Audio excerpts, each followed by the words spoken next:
ரொம்ப பாராட்டப்பட வேண்டியது. எந்த தலைமுறைக்கு இல்லாத சிறப்பு இந்த தலைமுறைக்கு என்ன தெரியுமா? ஆச்சரியப்படுத்துவான். இப்போ இவ்வளோ டான்ஸ் ஆடினாங்களே, என் கிளாஸ்ல ஒருத்தன் நாங்கள் படிக்கும்போது மேக்ஸ் பரிச்சை அன்னைக்கு டேபிள் மேலே ஏறிண்டு ஆடிட்டான். டீச்சர் என்னடா அப்படின்னா, நீங்கள் தான் ஸ்டெப்புக்கு மார்க் இருக்குன்னு சொன்னீங்கல்ல அப்படின்னு 14 ஸ்டெப்பு போட்டிருக்கேன். அவன் மார்க் எதில் சொன்னது? மேக்ஸில் சொன்னது. இந்த மாதிரி புதுசாக யோசிக்க முடியுமா சார்? யாருமே யோசிக்க முடியாது. அதனால தான் அவன் யோசிச்சிருக்கான். எந்த கொஸ்டின் சாய்ஸ் விட மாட்டான். பார்த்தீங்களா? தங்கம் எங்கே கிடைக்கிறது? எல்லா நகை கடையும் கிடைக்கிறது. முடிக்கிறேன். ஏன் வேடந்தாங்கல் பறவைலாம் பறந்து வருது? நடந்து வந்தா லேட் ஆகும். கீழே எழுதுறான். அவனா முட்டையிடாத பறவை எது? ஆண் பறவை. போட்டு வைக்கிறான். வாத்தியார் மண்டையை சொல்லிட்டு உட்காந்துருக்காரு. என்னது ஆண் பறவையா?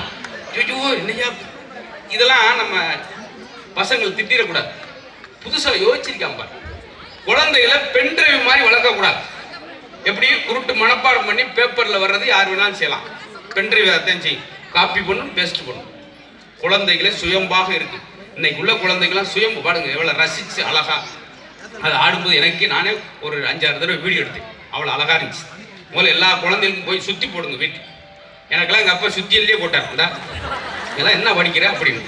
அது மாதிரி சொல்றேன். குழந்தைகளுக்கு அதுக்கு ஒரு அழகான வாய்ப்பு. அழகழகா இருக்கா. இப்படி வளர்க்கணும் சார். இந்த குழந்தைகள் நான் ஏன் பெருமையாக சொல்லிக்கிட்டே இருக்கேன்னா, ஒரு தடவை வந்து அவங்க பாட்டி உட்காந்துருக்கு. இப்படி கண்ணை மூடினேன். ஏன்ப்பா என் கண்ணை மூடுற? நீங்க கண்ணை மூடினா தான் சொத்தெல்லாம் எனக்கு கிடைக்குமாமே அப்படியா? அது சொன்னாது மொத்தமாக க்ளோஸ் ஆகுது. என்ன ஒன்று நகட்டிட்டாப்புல அவ்வளோதானா? இன்னும் கொஞ்சம் நேரத்தில் இந்த லைட்டை கழுத்துவாரு. அப்புறம் கொஞ்சம் தள்ளி நிற்கிறேன். இந்த மேடையை அவுத்துக்கிறோம். அப்புறம் அந்த ஓரமெண்ட் பேசுங்க. நாங்கள் வேன் வந்துருச்சு அப்படின்ட்டு இப்படியெல்லாம் நடக்கும். பரவாயில்ல, ஒன்று ஒன்றா அப்படி சின்ன சின்ன சிம்பிள் நடக்கங்களையும் நான் படவுடனே என்னுடைய பகுதியை முடிச்சாங்க. அப்படி குழந்தைல பேசவும் ஏன் பாட்டி எம்மளை இவ்வளோ பாசமாக இருக்க? சின்னப்பேன் நாளைக்கு நீ தாப்பா கொல்லி போடணும். ஐயோ நாளைக்கு எனக்கு பள்ளிக்கூடம் இருக்கு பாட்டி, மேக்ஸ் பரிச்சைன்னு இருக்கான். ஏன்னா நாளைக்கு நான் இதை ரசிக்கிறேன் சார். குழந்தைகளே ஒரே ஒரு நாள் மட்டும் கொண்டாடாதீர்கள். குழந்தைகளை தினம் தினம் கொண்டாடுங்கள். அவங்களுக்கு பேச விட்டு ரசிக்கிறதுக்கு ஆளே கிடையாது. வாய் மூடு எனக்குன்னு வந்து பிறந்திருப்பாரு. அவன் அப்ளிகேஷன் போட்ட பிறந்தியா? ஆறுமுகம் ஆகஸ்ட் 3 வீட்டில் பிறக்க போறான் வந்தா. நம்ம தான் சார். குழந்தைகள் கெட்ட வார்த்தை பேசுவதில்லை. உங்களிடம் இருந்து கேட்ட வார்த்தைகளை தான் அவர்கள் பேசுகிறார். நீங்க 2 பேரும் திட்டிக்கிட்டு சண்டை ஓட்டுக்கிட்டே நான் உட்காந்து படிக்கிற மாதிரி தான் படிப்பான். ஆனா நீங்க சொல்றது மட்டும் தான் கேட்டுக்கிட்டே இருப்பான். அவனுடைய கல்வி பாதிக்கும். நீங்க என்ன செய்வீங்க? எதுக்கு எடுத்தாலும் ஒரு குடும்பத்திலாம் கணவன் மனைவி ஒரே தட்டில் சாப்பிடுவாங்க. ஒரே தட்டில் சாப்பிட்றதுக்கு ஒற்றுமை. அப்படி எப்படி உங்களுக்கு சண்டை வச்சுன்னு கேட்டா, தட்டை யார் கல்லூரியில் வந்த சண்டை தான். இவங்க அதுக்கு ஒரே தட்டை சாப்பிடாமலே இருந்திருக்கலாம். இதெல்லாம் வந்து குழந்தைகளுக்கு திணிக்க கூடாது. குழந்தைகளை காலையில எப்படி எழுப்ப வேண்டும்?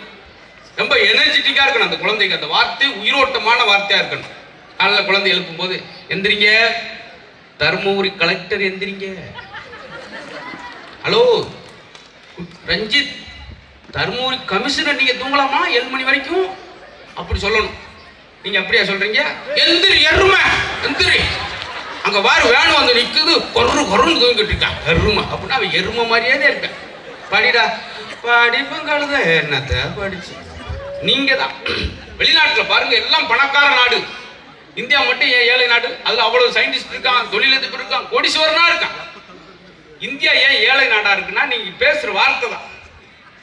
வெளிநாட்டுல ஒரு குழந்தை பிறந்தோன்னா அப்பா சொல்லுவார், எனக்கு ஜனாதிபதி பிறந்துட்டான். தமிழ்ல பேசல, நான் சொல்றேன்.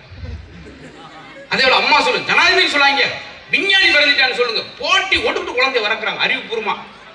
நம்ம ஊர்ல குழந்தை பிறந்தோன்னா 10 ரூபாய்க்கு சாக்லேட் வாங்கிட்டு எடுத்து விட்டு போடுறான். இந்தாங்க எனக்கு கொல்லி கூட மயம் பிறந்துட்டான்.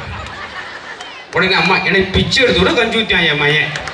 இவன் கொல்லியை போடுறேன், அவன் பிச்சையை போடுறேன். கடைசியில் அப்படியே அவன் லோடுமேன் வேலைக்கு போய்கிட்டு இருப்பேன். அதனால நீங்க நல்ல வார்த்தைகளை பேசி குழந்தைகளுக்கு உற்சாகமா எழுப்புங்கள். கருத்தரிப்பது குழந்தை அல்ல, கருத்தறிந்து நடப்பதுதான் குழந்தைகள். அண்ணா பாரதி பார்த்துக்கிட்டே இருக்காங்க. என்கிட்ட 5 நிமிஷம் தான் சொல்லிட்டு போனாரு, கருத்தரிக்கிறாரு, திடீர்னு விஞ்ஞானின்றாரு அப்படின்னு அவங்க நினைப்பாங்க. இந்த சிரிப்பு தான் என்னை பேச தூண்டுது. கையில் ஏதாவது பேப்பர் வச்சிருக்கேன்னா, பேப்பர் இல்லாமல் 5 மணி நேரம் பேசக்கூடிய ஒரே உங்களுக்கு ஒரு பேச்சாளர் மதுரமுத்து மட்டும்தான். பார்த்தீங்களா? நீங்கள் சிரிக்க என்னால் பேசணும். முறைச்சி பார்த்தீங்கன்னா அப்படியே மயங்கி இங்கேயே விழுந்துருவேன். எனக்கு அப்படி ஒரு நோய் இருக்கு. யாராவது முன்னுக்கு பருக்குன்னு பார்த்தாங்க, எனக்கு வெறுக்கு நான் இங்கே கீழே விழுந்துருவேன். அதனால அப்படி உங்களை வந்து ஆசையாக பார்ப்பேன் ஒரு ஜோக் சொல்லிட்டு. நீங்கள் என்ன செய்யணும்? நீங்கள் ஆச்சரியமாக பார்க்கக்கூடாது. நீங்க சிரிச்சாத்தான் அடுத்து எனக்கு வரும். நம்ம ஊர்ல பாத்தீங்களா, சிரிக்காட்டியும் பரவாயில்ல, சிரிக்கணும் முறைச்சு முறைச்சு பார்த்துட்டே இருப்பாங்க. சும்மா அதுக்கு வீட்டில் இருக்க மாட்டானா? இந்த இடத்துல எல்லாம் சிரிக்கிறாங்க, ஒரு ஆள் சிரிக்காம இருக்கா. கவனிச்சிங்களா? ஏன்? பக்கத்தில் ஒரு சம்சாரம் ரேச ஈந்த வாய மூடு எல்லாம் சிரிச்சிருவேன், மலப்பா மாதிரி வாயை வச்சுக்கிட்டு அப்படின்னு அவர் வாயை மூடிட்டார். எல்லாம் என்ன உழைச்சிருக்க சிரிக்கிற? இல்லை மாறி முத்துச்சு. அவன் சிரிப்பான், அவன் 2 டூலர் வச்சிருக்கான், நீ சைக்கிள் பஞ்சர் ஒட்டிக்கிட்டு நீலாம் அப்படி சொல்லாங்க. சிரிப்புக்கலாமா? இல்லை அவசியம். கலங்கலாம் சிரிக்கணும்.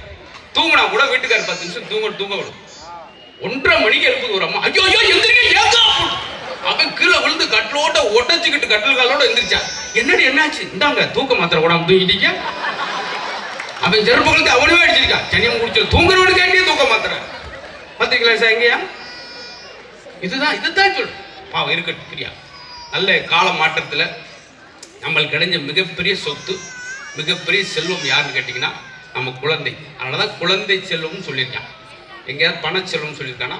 அந்த குழந்தையை அறிவாளியாக வளர்ப்பதற்கு சரியான இடம் வேணும். ஒரு சிற்பிட்ட ஒரு கருங்கல்ல கொடுத்தாங்க. அந்த சிற்பி அந்த கருங்கல்லேருந்து ஒரு அழகான சிற்பத்தை உண்டு பண்ணி கொடுத்தாங்க.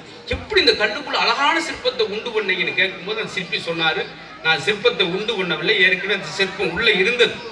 தேவையில்லாத கற்களை பிசிறுகளை அப்படி விளக்கிக்கிட்டே வந்தே ஒளியினால் இந்த சிற்பம் உருவாகுச்சுன்னு சொல்கிற மாதிரி உங்கள் குழந்தையில எங்கள் விஸ்வபாரதியில் ஒப்படைக்கும் போது கருங்கல்லை கொடுத்த மாதிரி நீங்கள் கொடுக்கும்போது அது அறிவாளிகளாக, நல்ல சிந்தனையாளர்களாக, ஒரு சிற்பியாக இவர்களுக்கு செதுக்கி இந்த ஆசிரியர்கள் உங்களுக்கு கொடுக்குறாங்க. அதான் முக்கியம். இன்னொன்று, இந்த ஆசிரியர்களை ரொம்ப பாராட்டணும். எல்லா வேலையும் அவங்க பார்க்குறாங்க. பார்த்தீங்களா? உலகத்திலே லஞ்சம் இல்லாத, ஊழல் இல்லாத, இளநீர் போன்று தூய்மையான ஒரு பணி ஒன்று இருக்குன்னா அது ஆசிரியர் பணி மட்டும்தான். அதற்காக அந்த குழந்தைகள்லாம் அப்படி 5வது ஒன்று அப்படி ஃபர்ஸ்ட் கிளாஸ் டீச்சர் ஒரு மாதிரி பார்க்குறது, அப்படி வணக்கம் சொல்லலாம் மரியாதை செய்யாமல் போகிறது, அப்படிலாம் இல்லாமல் அதை நீ மாதா பிதா குரு தெய்வம், அதான் முக்கியம். அதே போல் எல்லா குழந்தைகளுக்கும் உங்களுக்கு சூப்பர் ஸ்டார் யார் தெரியுமா? சச்சினோ ரஜினிகாந்தோ இவங்கெல்லாம் கிடையாது. கடனை ஒன்றை வாங்கி பசுமாடை விற்று இடத்தை விற்று என் மயன் டாக்டரான்னு படிக்க வச்சு ஒரு அப்பா உங்களுக்கு ஷூ வாங்கி கொடுத்துட்டு அவர் செருப்பை போட்டு போகிறார். பார்த்தீங்களா?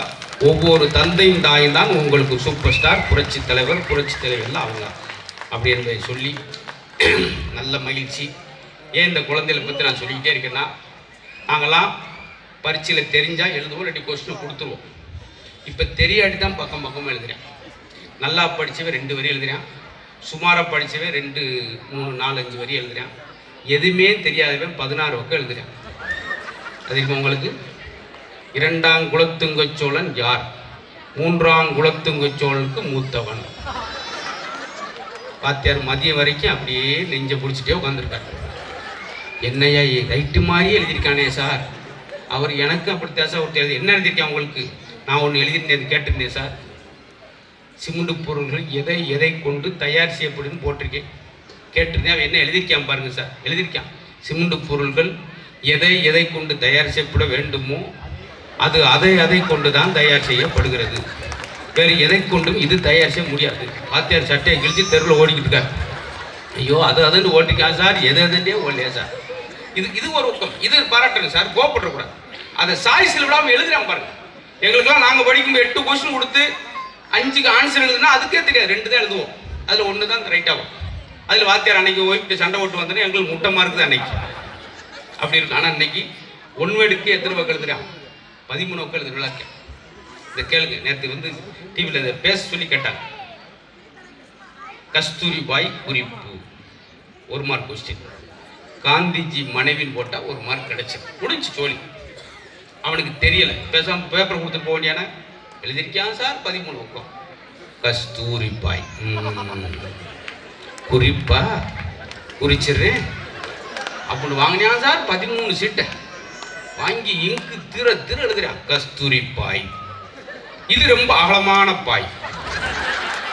இந்த பாய் நம் மெத்தில் விரிச்சு எல்லோரும் படுத்து உருளலாம். கோடை காலத்தில் நடுவீட்டில் விரிச்சு எல்லோரும் உட்கார்ந்து சாப்பிடலாம். தேவையில்லை என்றால் இந்த பாயை 2ஆ கிழிச்சு 2 வீட்டுக்கும் தரலாம். முடிச்சுட்டான் உங்களுக்கு. அடுத்த வகுத்தை திருப்புற அங்கிட்ட ஆரம்பிக்கிறான்.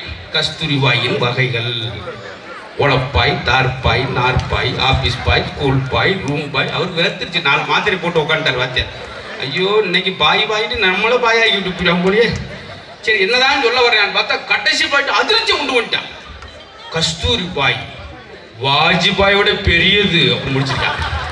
சன்னல் உடச்சிட்டு ஓடியா இருக்கார் வாத்தியார். ஐயோ சார் நான் வேலை கூட ரிசைன் பண்ணிக்கிறேன் சார். என்னப்பா கஸ்தூரி பாய்க்கு 13 எழுதிருக்கா சார். அவர் அங்கிருந்து போன கட் பண்ணியா உனக்காவது 13 எழுதிருக்கான். எனக்கு ஒரே வரல குழப்பத்தை உண்டு பண்ணி 2 குளுக்கோஸ் ஏற்றிக்கிட்டு இருக்கையா. என்ன சார் என்ன எழுதிருக்கேன் உங்களுக்கு? கஸ்தூரி பாயல்ல அது கேள் ஓட்டிருக்கேன்.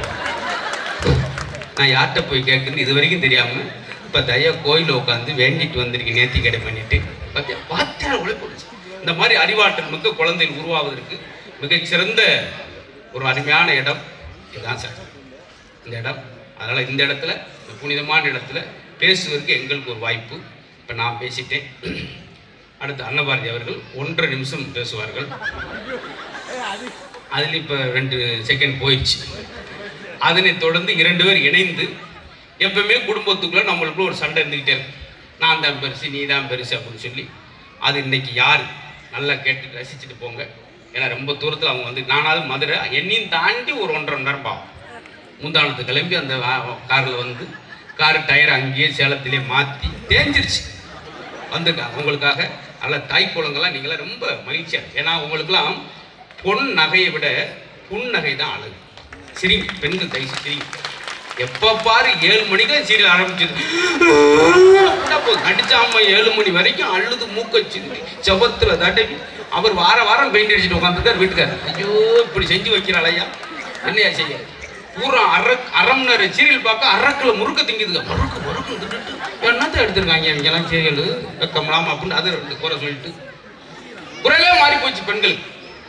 அன்னைக்கு ஒரு வீட்டுக்கு போற அந்த அம்மா என்னை சாப்பிட சொல்லிச்சு. ஒரு அம்மா அட்டா குரல்னா அதையா குரல் என்னை சாப்பிட சொல்லிச்சு. அவளை அன்பா சாப்பிடு போ தம்பி சேரோட்ட மட்டமலாக்க கீழே விழுந்தேன். சண்டால பாதகத்தி குரலே உரல்ல விட்டு இடிச்ச மாதிரி இருக்கேன்.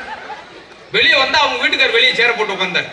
என்னன்னு அக்கா இப்படி பேசுறாங்க? அவ அப்படிதான் பேசுவா தம்பி நீ அதெல்லாம் மனசுக்கு வச்சுக்கிறாத சாப்பிட்டு கூப்பிட்டு போப்பா அப்படின்னு. இவருக்கு குரல் எப்படி அந்த அம்மா குரல் அப்படி. என்ன செய்ய முடியும் எல்லாமே மாறி போச்சு. ரொம்ப சந்தோஷம்.